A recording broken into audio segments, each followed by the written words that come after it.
On the last day of senior year, my high school has a tradition where the whole class hikes up Calavera Mountain for the sunrise. Living right next to Calavera Mountain, my family and I would always go and walk and hike it almost every week when I was younger. This mountain has many good memories attached there, and with that, I have to thank my parents for getting me out of the house. I share this story because while growing up, I've realized that many other kids don't have the pleasure of going outside and hiking in beautiful places. Now, looking at this generation of kids growing up, I've realized that most of them just sit inside and never really go outside and exercise, which is causing many problems that will affect them when they are older. Today, I'm here to persuade you that we should prioritize and encourage young kids to exercise.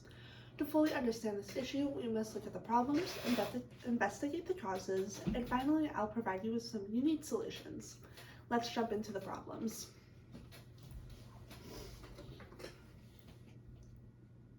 When being a kid, you have so much energy to play with others and explore your surroundings. For most kids, going outside and getting exercise comes easy, but since the 1980s, kids' physical health has been going down while obesity has been going up. While being obese for a long time, it increases your chances of other health issues like diabetes, heart disease, strokes, which can all lead to death. This is why it's so important to install the habit of going outside and getting exercise in our youth so they don't have these problems when they get older. According to the Washington Post on April 5th, 2023, there have been studies done that show that exercise raises the BDNF levels in our bloodstreams. BDNF plays an important role in our survival and growth, serving as a neurotransmitter modulator, which is essential for learning and memory. Studies have linked more exercise to better memories and thinking skills and less risk of neurodegenerative diseases such as Alzheimer's. This is important to know because from Forbes on May 2nd, 2017, Johns Hopkins University developed a simulation where each virtual child makes the decisions on how much to exercise, which in turn affects how many calories the virtual child burns. Through that simulation, they found that children who reached the recommended minimum level from under a third to 50% could eventually decrease the prevalence of obese and overweight youth by 4.118%, saving $8.1 billion in direct medical costs and $13.8 billion in lost productivity each year that these higher physical levels are achieved. This means that exercising can help you stay healthy physically, mentally, and can even help reduce the amount of debt you will have to pay in medical costs for being unhealthy. When working out, people often do it because they want to transform their body.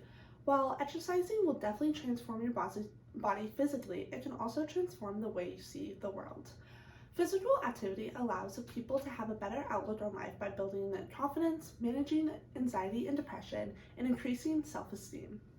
According to the U.S. News, on April 30th, 2024, researchers in Taiwan found that increasing the amount of exercise a child does is linked with a lower risk of mental health disorders.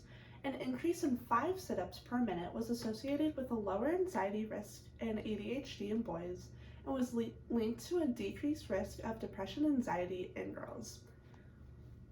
This is important to know because according to CNN, on July 10th, 2023, a study done by the British Journal of Sports Medicine found that getting physical is 1.5 times more effective at reducing stress, anxiety, and mild to moderate symptoms of depression than any antidepressant medications or cognitive behavior therapy.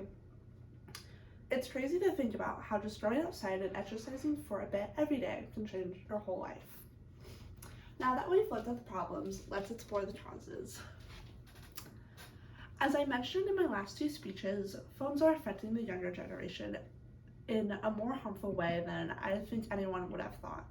When I was younger, I had time to watch movies and shows, but I also went outside and played with my friends for most of the day. Nowadays, it seems like it's the opposite. Screen time has taken away not only the chance for kids to interact with each other in person, but also the happiness that comes from going places and exploring the real world.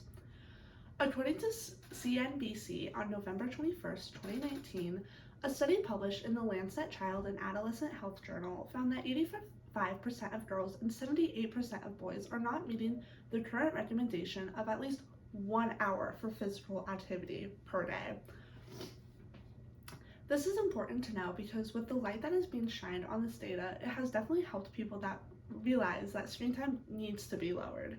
Over the years, I've seen more cities be involved in making parks and trails more accessible for younger children, which is an amazing way to get out and explore nature that is around you instead of being glued to your phone. Today, in this day and age, a lot of parents keep their children inside and hover them to keep them safe. Traffic, crime, strangers, injuries, and nature itself has impacted the time children spend outside. When children aren't home, they're usually at school where they sit behind a desk and only get 2 breaks to go outside and exercise. After school, almost 60% of U.S. children attend daycare centers, averaging approximately 30 hours, and for many children, these centers have become the primary source of their physical activity.